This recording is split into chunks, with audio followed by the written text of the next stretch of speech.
नमस्कार दोस्तों, आपका स्वागत है अपने चैनल सीकेस वॉइस पर। कहते हैं कलयुग की भविष्यवाणी जानिए, कृष्ण की 4 और पुराणों की 17 खास बातें। ज्योतिष और पौराणिक ग्रंथों में युग का मान अलग अलग है। पौराणिक ग्रंथों के अनुसार 4 युग होते हैं, सत, त्रेता, द्वापर और कलि। कहते हैं कि कलयुग में पाप अपने चरम पर होगा। वर्तमान में कलिकाल अर्थात कलयुग चल रहा है।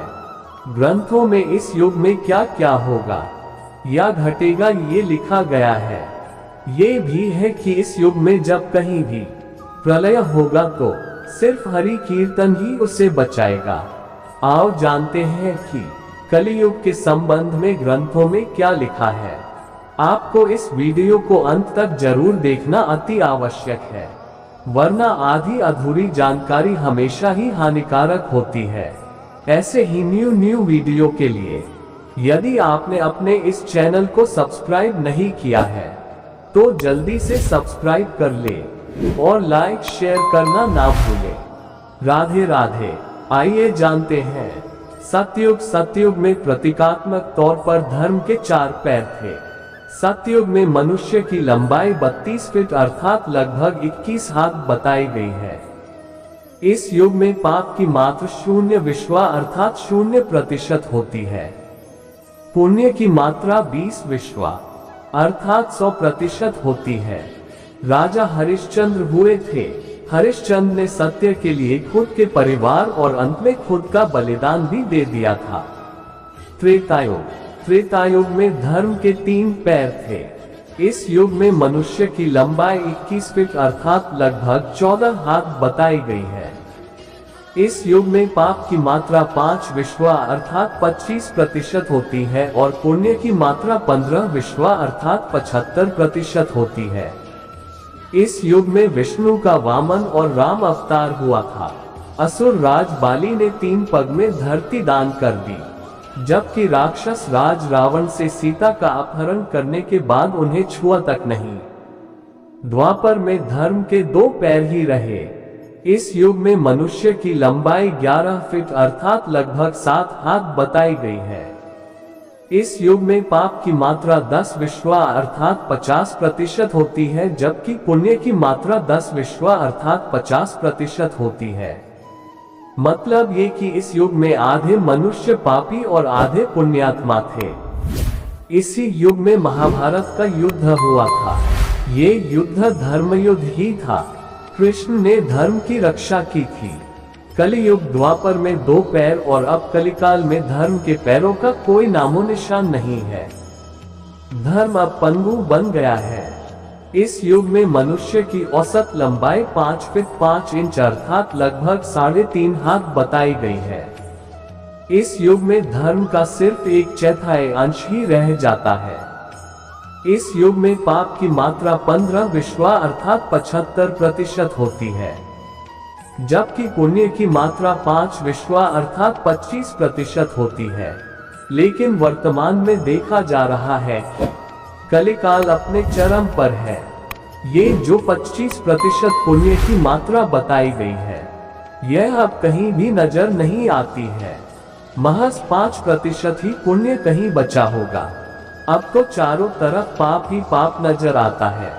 आओ जानते हैं कैसे। कलियुग का वर्णन कृष्ण की नजर में। देखते हैं।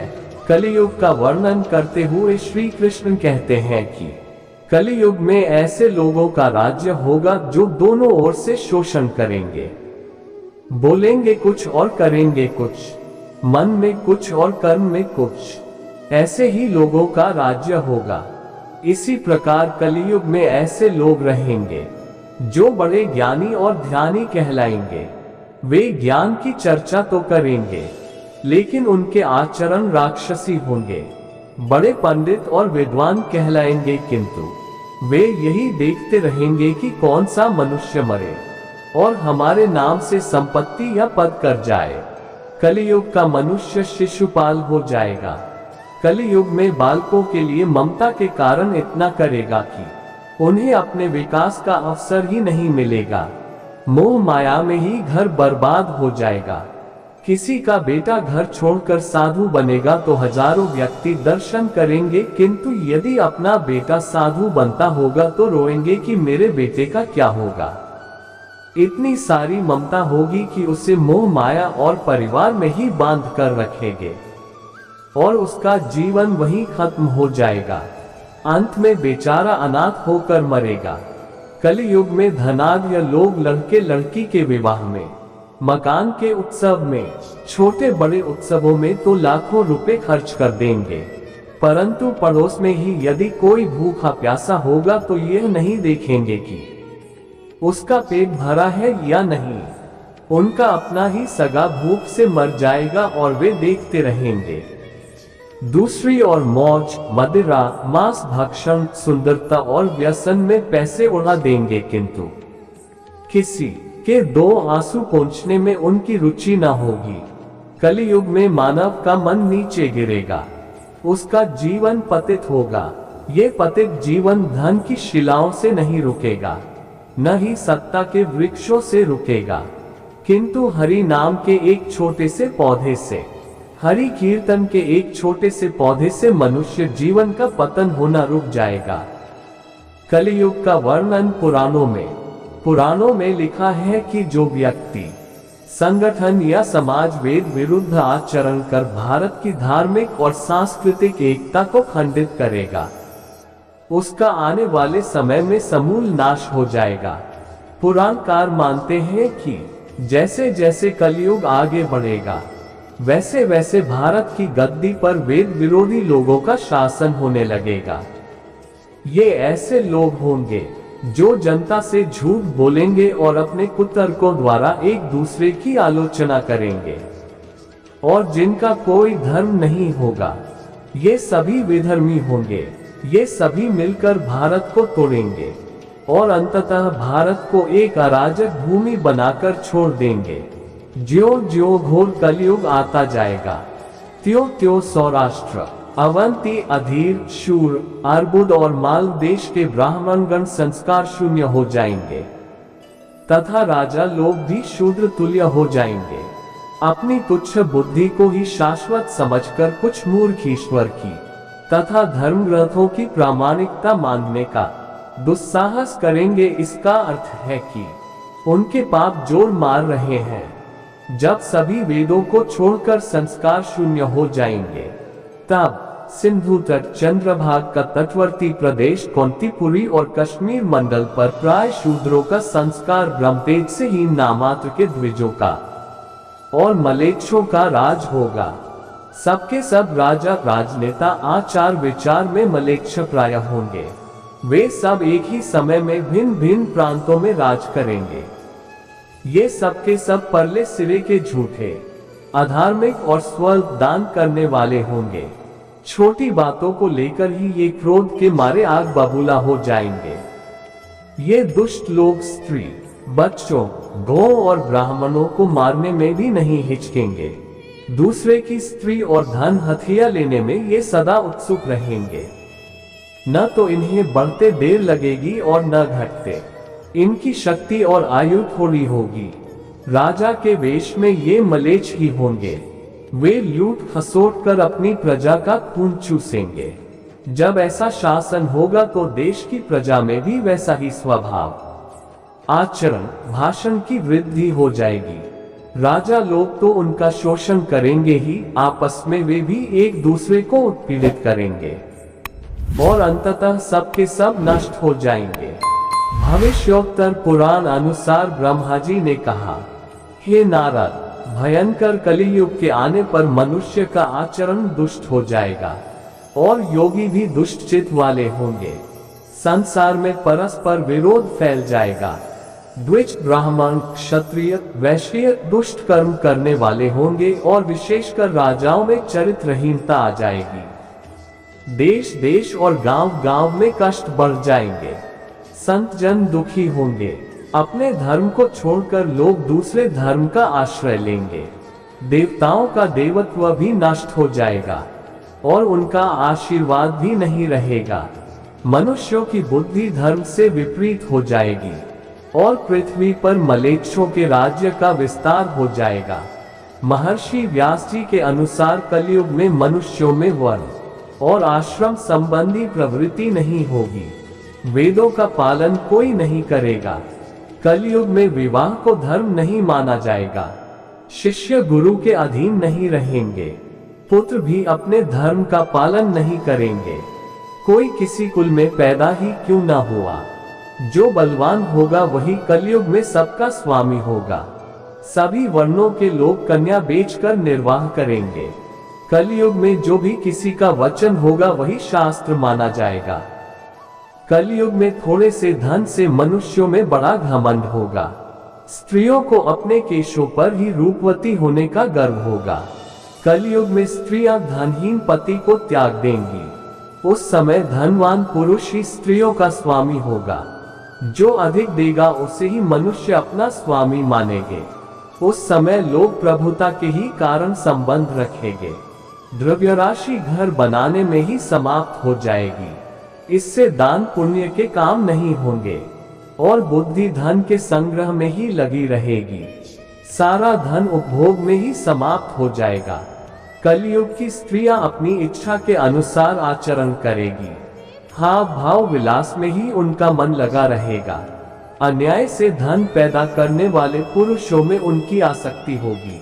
कलयुग में सब लोग सदा सबके लिए समानता का दावा करेंगे। कलयुग की प्रजा बाढ़ और सूखे के भय से व्याकुल रहेगी।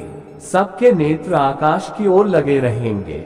वर्षा न होने से मनुष्य तपस्वी लोगों की तरह फल मूल व पत्ते खाकर और कितने ही आत्मघात कर लेंगे। कलयुग में सदा अकाल ही पड़ता रहेगा। सब लोग हमेशा किसी न किसी कलेशों से घिरे रहेंगे। किसी किसी तो थोड़ा सुख भी मिल जाएगा। सब लोग बिना स्नान करे ही भोजन करेंगे। देव पूजा, अतिथि सत्कार, श्राद्ध और तर्पण की क्रिया कोई नहीं करेगा। कलयुग की स्त्रियां लोभी, नाटी, अधिक खाने वाली और मंद भाग्य वाली होंगी। गुरुजनों और पति की आज्ञा का पालन नहीं करेगी तथा पर्दे के भीतर भी नहीं रहेंगी। अपना ही पेट पालेंगी। क्रोध में भरी रहेंगी। देह शुद्धि की ओर ध्यान नहीं देंगी तथा असत्य और कटु वचन बोलेंगी। इतना ही नहीं, वे दुराचारी पुरुषों से मिलने की अभिलाषा करेगी। ब्रह्मचारी लोग वेदों में कहे गए व्रत का पालन किए बिना ही वेदाध्यापन करेंगे। गृहस्थ पुरुष न तो हवन करेंगे न ही सत्पात्र को उचित दान देंगे। वनों में रहने वाले वन के कंद मूल आदि से निर्वाह न करके ग्रामीण आहार का संग्रह करेंगे और सन्यासी भी मित्र आदि के स्नेह बंधन में बंधे रहेंगे। कलयुग आने पर राजा प्रजा की रक्षा न करके बल्कि कर के बहाने प्रजा के ही धन का अपहरण करेंगे। अधम मनुष्य संस्कारहीन होते हुए भी पाखंड का सहारा लेकर लोगों ठगने का काम करेंगे। उस समय पाखंड की अधिकता और अधर्म की वृद्धि होने से लोगों की आयु कम होती चली जाएगी। उस समय 5, 6 अथवा 7 वर्ष की स्त्री और 8, 9 या 10 वर्ष के पुरुषों से ही संतान होने लगेंगी। घोर कलयुग आने पर मनुष्य 20 वर्ष तक भी जीवित नहीं रहेंगे। उस समय लोग मंद बुद्धि, व्यर्थ के चिन्ह धारण करने वाले, बुरी सोच वाले होंगे। लोग ऋण चुकाए बिना ही हड़प लेंगे तथा जिसका शास्त्र में कहीं विधान नहीं है ऐसे यज्ञों का अनुष्ठान होगा। मनुष्य अपने को ही पंडित समझेंगे और बिना प्रमाण के ही सब कार्य करेंगे। तारों की ज्योति फीकी पड़ जाएगी। 10 दिशाएं विपरीत होंगी। पुत्र पिता को तथा बहुएं सास को काम करने भेजेंगी। कलयुग में समय के साथ साथ मनुष्य वर्तमान पर विश्वास करने वाले, शास्त्र ज्ञान से रहित, दंभी और अज्ञानी होंगे। जब जगत के लोग सर्वभक्षी हो जाए, स्वयं ही आत्मरक्षा के लिए विवश हो तथा राजा उनकी रक्षा करने में असमर्थ हो जाएंगे, तब मनुष्यों में क्रोध, लोभ की अधिकता हो जाएगी। कलयुग के अंत के समय बड़े बड़े भयंकर युद्ध होंगे। भारी वर्षा, प्रचंड आंधी और जोरों की गर्मी पड़ेगी। लोग खेती काट लेंगे। कपड़े चुरा लेंगे, पानी पीने का सामान और पेटियां भी चुरा ले जाएंगे। चोर अपने ही जैसे चोरों की संपत्ति चुराने लगेंगे। हत्यारों की भी हत्या होने लगेगी। चोरों से चोरों का नाश हो जाने के कारण जनता का कल्याण होगा। युगांत काल में मनुष्यों की आयु अधिक से अधिक 30 वर्ष की होगी। मनुष्य की औसत आयु 20 वर्ष ही रह जाएगी। 5 वर्ष की उम्र में स्त्री गर्भवती हो जाया करेगी। 16 वर्ष में लोग वृद्ध हो जाएंगे और 20 वर्ष में मृत्यु को प्राप्त हो जाएंगे। इंसान का शरीर घटकर बोना हो जाएगा। ब्रह्मवैवर्त पुराण में बताया गया है कि कलियुग में ऐसा समय भी आएगा जब इंसान की उम्र बहुत कम रह जाएगी। युवावस्था समाप्त हो जाएगी। कली के प्रभाव से प्राणियों के शरीर छोटे छोटे, क्षीण और रोगग्रस्त होने लगेंगे। श्रीमद् भागवत के 12 स्कंध में कलियुग के धर्म के अंतर्गत श्री सुखदेव जी परीक्षित जी से कहते हैं, ज्यों ज्यों घोर कलियुग आता जाएगा, त्यों त्यों उत्तरोत्तर धर्म, सत्य, पवित्रता, क्षमा, दया, आयु, बल और स्मरण शक्ति का लोप होता जाएगा। अर्थात लोगों की आयु भी कम होती जाएगी जब कलिकाल बढ़ता चला जाएगा। कलयुग के अंत में जिस समय कल की अवतार अवतरित होंगे उस समय मनुष्य की परम आयु केवल 20 या 30 वर्ष होगी। जिस समय कल की अवतार आएंगे, चारों वर्णों के लोग शूद्रों बोने के समान हो जाएंगे। गौएं भी बकरियों की तरह छोटी छोटी और कम दूध देने वाली हो जाएगी। कलियुग के अंत में संसार की ऐसी दशा होगी कि अन्न नहीं उगेगा, लोग मछली मांस ही खाएंगे और भेड़ व बकरियों का दूध पेंगे। गाय तो दिखना भी बंद हो जाएगी, होगी तो वह बकरी समान होगी। एक समय ऐसा आएगा जब जमीन से अन्न उपजना बंद हो जाएगा, पेड़ों पर फल नहीं लगेंगे। धीरे धीरे ये सारी चीजें विलुप्त हो जाएंगी। गाय दूध देना बंद कर देगी। स्त्रियां कठोर स्वभाव वाली व कड़वा बोलने वाली होंगी। वे पति की आज्ञा नहीं मानेंगी। जिसके पास धन होगा उसी के पास स्त्रियां रहेगी। मनुष्यों का स्वभाव गधों जैसा दुस्सह केवल गृहस्थी का भार ढोने वाला रह जाएगा। लोग विषयी हो जाएंगे, धर्म कर्म का लोप हो जाएगा। मनुष्य जपरहित, नास्तिक व चोर हो जाएंगे। सभी एक दूसरे को लूटने में रहेंगे। कलियुग में समाज हिंसक हो जाएगा। जो लोग बलवान होंगे उनका ही राज चलेगा। मानवता नष्ट हो जाएगी, रिश्ते खत्म हो जाएंगे। एक भाई दूसरे भाई का ही शत्रु हो जाएगा। जुआ, शराब, परस्त्रीगमन और हिंसा ही धर्म होगा। पुत्र पितृव्य कृत्वा पिता पुत्रवत् तथा निरुद्वेगो गृहद्वादी न निंदामुपाल्प्स्यते मलेच्छीभूत जगत सर्व भविष्यति न संशय। हस्तो हस्तम परिमुष्येद युगान्ते समुपस्थिते। पुत्र पिता का और पिता पुत्र का वध करके भी उद्विग्न नहीं होंगे। अपनी प्रशंसा के लिए लोग बड़ी बड़ी बातें बनाएंगे किंतु समाज में उनकी निंदा नहीं होगी। उस समय सारा जगत मलेच्छ हो जाएगा, इसमें संशय नहीं। एक हाथ दूसरे हाथ को लूटेगा। कलियुग में लोग शास्त्रों से विमुख हो जाएंगे।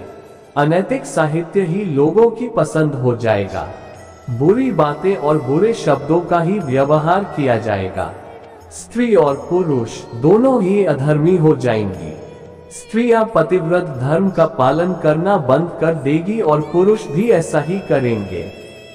स्त्री और पुरुषों से संबंधित सभी वैदिक नियम विलुप्त हो जाएंगे। अंत में इस घोर कलिकाल से बचने का एकमात्र तरीका यह है कि व्यक्ति को वेदों की ओर लौट आना चाहिए और हर समय हरि कीर्तन करके खुद को सुरक्षित रखना चाहिए। जो व्यक्ति धर्म से विमुख होकर रहेगा वह कहीं भी कभी भी अकाल मौत को प्राप्त होगा या हर समय दुखी और संकटों से ही घिरा रहेगा। दोस्तों, उम्मीद करते हैं कि ये जानकारी आपको काफी अच्छी लगी होगी, तो कमेंट बॉक्स में जय श्री कृष्ण जरूर लिखें और हमेशा ऐसे ही अमेजिंग बातों को लगातार जानने के लिए हमारे चैनल को सब्सक्राइब जरूर करें। और लाइक शेयर करना ना भूलें। हमारे चैनल पर अंत तक बने रहने के लिए आप सभी का दिल से शुक्रिया करते हैं। राधे राधे, राधे कृष्णा।